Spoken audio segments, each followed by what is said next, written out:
তোমরা already WBCS ২০২৪ এর prelims দিয়েছো। যারা দাওনি তারা কোয়েশ্চেন পত্র এবং অ্যান্সার অবশ্যই দেখবে। এবছরের আসা এই পরীক্ষাটিতে একটি বিশেষ কোয়েশ্চেন এসেছিল ম্যাথ জিআই অংশে।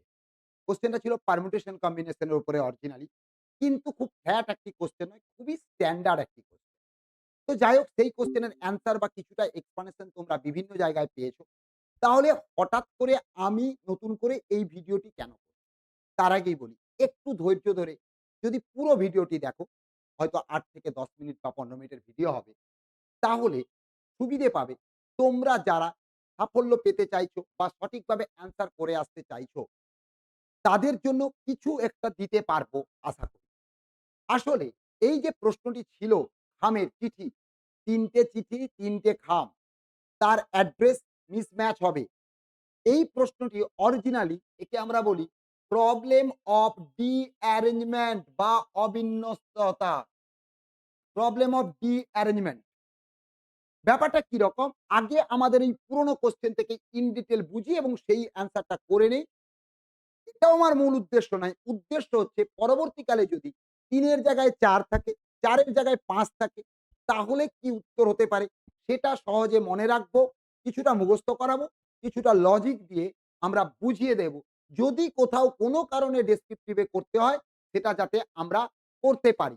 তাহলে সেই অনুযায়ী চলো ব্যাখ্যা সহ বোঝানোর চেষ্টা করি। আবার রিকোয়েস্ট করছি, একটু সময় নিয়ে ধৈর্য ধরে ২-১০ টা মিনিট আমার সঙ্গে এই ভিডিওটিতে থাকো। দেখো, এখানে বলা ছিল ৩ টে চিঠি ৩ টে খাম। আমি ধরে নিচ্ছি খামগুলো হচ্ছে A, B, C আর ছোট হাতের লেটারটা হচ্ছে চিঠিগুলো। এই যে A, B, C প্রশ্নটা ছিল কত উপায়ে সাজায় যাতে ৩ টি খামের কোনটিতেই সঠিক ঠিকানাতে চিঠি না থাকে। তাহলে আমরা ১ম ইকুয়েশন পাচ্ছি A, B, C। নরমালি এখানে টোটাল ইকুয়েশন পাবো ৩ টে মানে ফ্যাক্টরাল ৩ বা ৩ গুণিত ২ গুণিত ১ মানে ৬ রকম অ্যারেঞ্জমেন্ট পাবো। এই ৬ রকমের মধ্যে কতগুলো অ্যারেঞ্জমেন্ট থাকবে? সেক্ষেত্রে সবগুলো চিঠি এবং খাম ওলটপালট। ব্যাপারটা কিরকম? এই যে ১ম সিকোয়েন্স এটা আমার উত্তরের পার্ট নয়। কারণ A তে আছে, B তে আছে, C তে আছে। এখানে যে যার চিঠি সেই পেয়ে যাবে। ২য় ইকুয়েশন পাবো ACB। দেখো এটাও উত্তর হিসেবে হবে না। স্যার এটাও তো ভুল আছে। না ভুল আছে কিন্তু তার ঠিক ঠিকানায় মিনিমাম একটা চিঠি কিন্তু ঠিক ঠিকানায় যাচ্ছে। কোন চিঠি কিন্তু ঠিক ঠিকানায় যাওয়া যাবে না। দ্যাটস হোয়াই এটা হবে না। এবারে আসি বি দিয়ে শুরু করো BAC। এখানে দেখো A তে যাচ্ছে B তে যাচ্ছে C তে C। তাই এটাও হবে না। কারণ C তার ঠিক জায়গা ধরে রেখেছে। একইভাবে এসো BCA। এক্ষেত্রে দেখো A তে B তে C তে তাহলে সব ঘেঁটে গেল। ৩ জনেই ভুল চিঠি পেল। তাই এটা আমার পার্ট অফ দ্যা অ্যান্সার। এই সিকোয়েন্সটা দরকার। তাহলে একটা সিকোয়েন্স আমরা পেলাম। একইভাবে দেখো C দিয়ে শুরু করলে CBA এটাও হবে না। কেন হবে না? B এর ঠিকানা ঠিক আছে। তাই হবে না। CAB দেখো A তে C, B তে A, C তে B এটা সবগুলোই ভুল। তো দিস ইস আওয়ার অ্যান্সার। তাহলে 1 অ্যান্ড 2 আমরা দুটো সিকোয়েন্স যেই উত্তর তোমাদেরকে বিভিন্ন ইনস্টিটিউট বা আমরাও এবং বিভিন্ন টিচাররা অলরেডি জানিয়ে দিয়েছে। কিন্তু এই পার্টের জন্য আমি আসিনি। এর ডিটেইলিং এ যাব। বোঝালাম কিছুটা। এইবারে চলে যাব আমরা কিভাবে পরের পার্টে যাব। কিরকম? চলো দেখা যাক। আমরা যদি এখানে দেখি, এখানে ৩ টে ওই প্রশ্ন ছিল। তাহলে ৩ টের ক্ষেত্রে আমাদের উত্তর হচ্ছে আচ্ছা এখানে বলি, এই যে সাইন এইরকম লেখাটাই হচ্ছে D arrangement.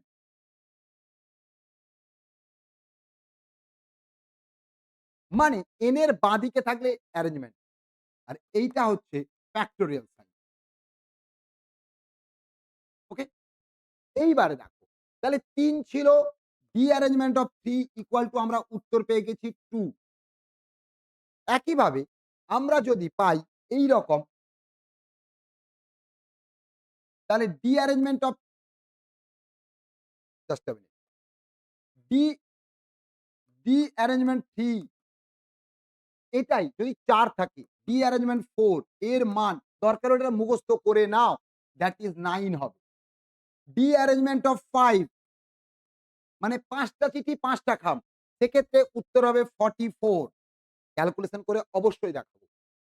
D arrangement of 6 তাহলে উত্তর হবে তোমার 265।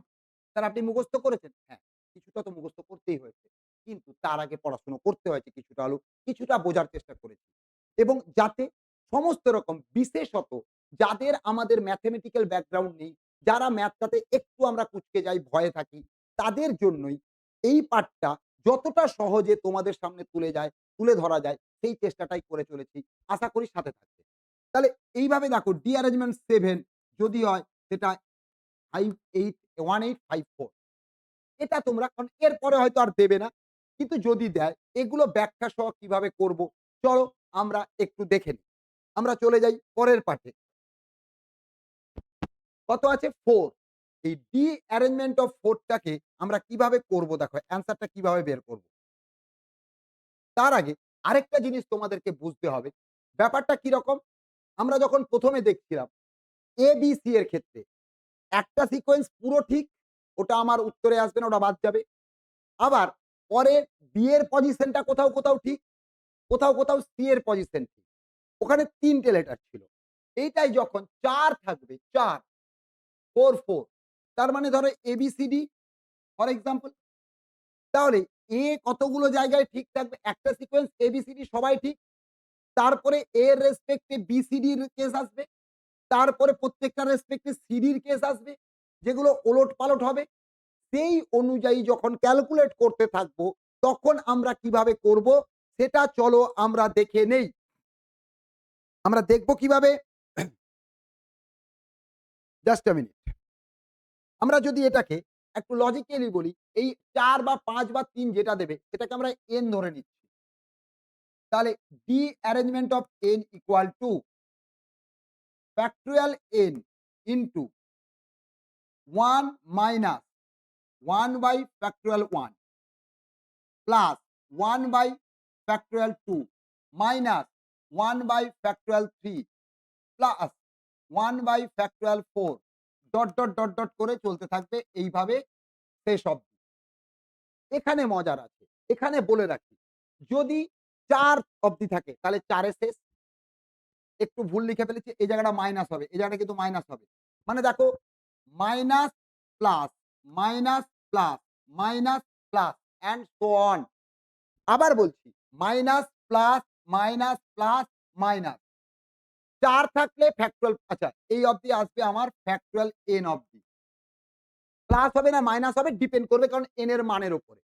যেমন ৪ থাকলে কি হচ্ছে আমরা যদি দেখি ফ্যাক্টরিয়াল 4 তাহলে পাবো factorial 4 into 1 minus 1 by factorial 1 plus 1 by factorial 2 minus 1 by factorial 3 plus 1 by factorial 4 এখানেই শেষ। এই ক্যালকুলেশনটা আমরা করে নিই। ফ্যাক্টরিয়াল 4 মানে আমরা জানি ৪ গুণিত ৩ আমি লিখে দিচ্ছি। ৪ গুণিত ৩ গুণিত ২ গুণিত ১ মানে 24 তাহলে এটা হচ্ছে 24 ইনটু 1 মাইনাস 1 বাই ফ্যাক্টরিয়াল 1 মানে আমরা জানি 1 প্লাস 1 বাই ফ্যাক্টরিয়াল 2 মানে কত হয়? ২ গুণিত ১ ২ মানে ১ এর ২ মাইনাস ১ এর ৬ ফ্যাক্টরিয়াল 3 মানে ৩ গুণিত ২ গুণিত ১ ৬ প্লাস 1 বাই 24 এটাকে ক্যালকুলেট করে আমরা কি পাবো? ২৪ এটা ২৪ মাইনাস ২৪ প্লাস ১২ মাইনাস ৪ ছক ২৪ প্লাস 1 এইবারে ক্যালকুলেট করো। এটা বাদ হচ্ছে, এটা বাদ হচ্ছে। ১২ মাইনাস ৪ প্লাস 1 দেখো তো ১২ minus ৪ plus 1 ১৩ minus ৪ equal to 9 আমরা যেটা একটু আগে বলেছিলাম ফ্যাক্টরিয়াল এই rearrangement of factorial rearrangement of 4 equal to 9 প্রমাণ করতে পারলাম। এই প্রমাণটাই আমরা পরের পেজে গিয়ে দেখে দেব। তাহলে সূত্রের সঙ্গে ম্যাচ করলাম। এখানে ইভেন নাম্বার ছিল। তাই প্লাস 1 বাই ফ্যাক্টরিয়াল 4 এ আটকে গেছে। আমরা যাব পরের পেজে। দেখো, এক্ষেত্রে কি বলা আছে? ফ্যাক্টোরিয়াল 5 এক্ষেত্রে আমরা দেখতে পাচ্ছি ফ্যাক্টোরিয়াল 5 মানে সরি ৫ n এর মান তাহলে ৫ তাহলে derangement factorial 5, derangement 5 equal to কি হবে? Factorial 5 into 1 minus 1 by factorial 1 plus 1 by factorial 2 minus 1 by factorial 3 plus 1 by factorial 4 minus 1 by factorial 5। দেখো আগে 4 ছিল বলে ৩ ৪ -৩ +৪ এভাবে বোঝানোর চেষ্টা করছি। -৫ এটাই যদি ৬ টা থাকে তাহলে কি হবে? সঙ্গে হয়ে যাবে +1 বাই ফ্যাক্টরাল 6 বোঝাতে পারলাম? যদি ৭ টা থাকে আরো যোগ হয়ে যাবে -1 বাই ফ্যাক্টরাল 7। আশা করি পয়েন্টটা বুঝতে পারলে। আবার রিপিট করছি, হ্যামার করছি তোমাদের জন্য। যখন ইভেন সংখ্যা থাকছে ৫ মাসে 1, 1 by factorial 1 plus factorial 1 by factorial 2 minus 1 by factorial 3 plus 1 by factorial 4 minus 1 by factorial 5 যখনই এটা 6 হয়ে যাবে প্লাস 1 by factorial 6 হয়ে যাবে। 7 থাকলে সঙ্গে মাইনাস 1 by factorial 7। তার মানে আরো সোজা করে বোঝার জন্য ইভেন ফ্যাক্টোরিয়াল যখন ফ্র্যাকশনে আছে তখন সামনে প্লাস, আর অড ফ্যাক্টোরিয়াল যখন নিচে আছে, ঘরে আছে, তখন সামনে মাইনাস বসবে। যত রকম ভাবে জিনিসটা সহজ করা যায় তোমাদের জন্য আমি কিন্তু চেষ্টা করলাম। জানি না তোমাদের কতটা বুঝতে সুবিধে হচ্ছে কিনা? অবশ্যই জানিও বুঝতে পারছো কিনা বা কাজে লাগছে কিনা? তাহলে এটার ক্যালকুলেশন আমরা যদি করি, আমরা কি পাবো? ফ্যাক্টরাল 5 মানে আমরা জানি ৫ গুণিত ৪ গুণিত ৩ গুণিত ২ গুণিত ১। ৫, ৪, ৩, ২, ১ মানে ১২০। তাহলে সেই হিসেবে ১২০ ইন্টু 1 মাইনাস 1 বাই 1 মানে 1 minus 1 plus 1 by 2 minus 1 by 6 plus 1 by 24 এগুলো মনেই থেকে যাবে। Minus 1 by ১২০। এটা ক্যালকুলেট করলে দাঁড়াবে ১২০ আমি একসঙ্গে ভেঙে দিচ্ছি। মাইনাস ১২০ প্লাস 60 মাইনাস ৬ দুগুণে ১২ 20 প্লাস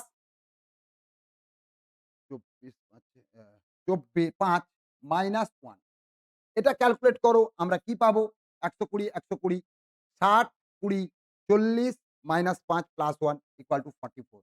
আমরা একটু আগেই দেখিয়েছিলাম ফ্যাক্টরাল এই ডিঅ্যারেঞ্জমেন্ট অফ 5 ইকুয়াল টু কি হবে? 44। তাহলে যেটা বলেছিলাম লজিক এবং সকল শর্টকাট বলো বা ফর্মুলা বলো ম্যাচ করছে কি করছে না? করলো। তাহলে একইভাবে আমরা যদি পরেরটাতেও যাই, যদিও বা আর নেই, যদি এটা ৬ হতো, ফ্যাক্টরাল 6 হতো, ৬ যদি হতো, সেক্ষেত্রে কি হতো? আমরা পাবো 265। ৭ হলে আমরা পাবো 81854। তো যাই হোক, এই ছিল আমার ছোট্ট একটি প্রয়াস বা প্রচেষ্টা। জানি না তোমাদের কতটা বোঝাতে পারলাম। আমি আমার মতো করে চেষ্টা করলাম এবং আশা করি তোমাদের কাজে লাগবে।